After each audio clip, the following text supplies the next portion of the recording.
So everyone, if you would, just take a nice breath, however you like to do that. In through the nose, out through the mouth, and close your eyes if you would. And I want you to have an awareness of bringing your attention to the center of your head. That can be actually in the center, or often I say behind the eyes.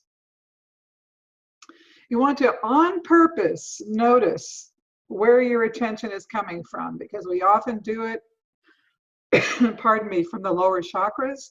And that's really the physical experience, if you want to call it that. We want to really on purpose bring our attention up, up, up, up, up behind our eyes, looking out.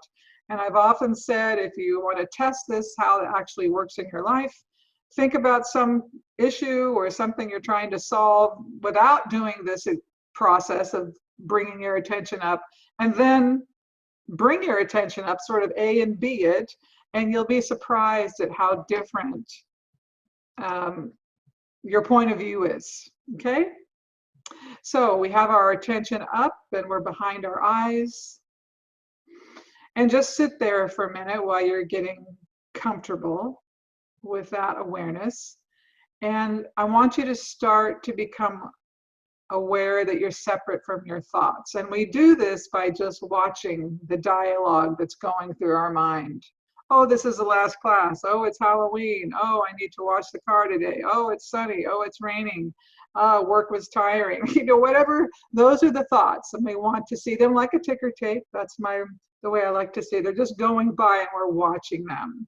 And the watching of the thoughts is the first recognition that we're separate from them, that they aren't actually us.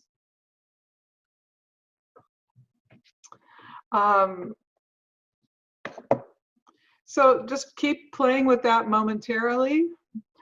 And, you know, last week, I think it was last week, we did that exercise of becoming aware of our awareness, and that we're separate from our thoughts, we're separate from our emotions, and we're separate from form. This is really the precursor to that.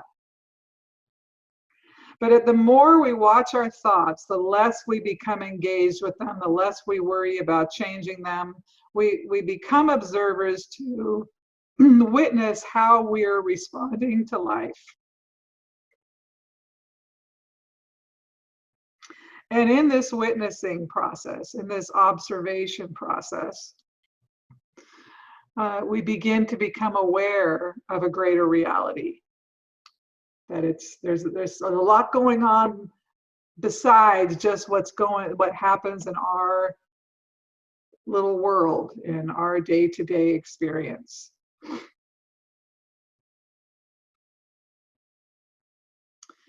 And then we want to begin to listen with our awareness. Isn't that an interesting statement? Yeah, but we're listening not to the thoughts, but we're listening from the awareness that watches the thoughts. And from that place is where we can have the most insight and influence, frankly. And we're moving through this at a good clip. Maybe you guys are keeping up, probably. But when you do it on your own, you can take all the time you need to really feel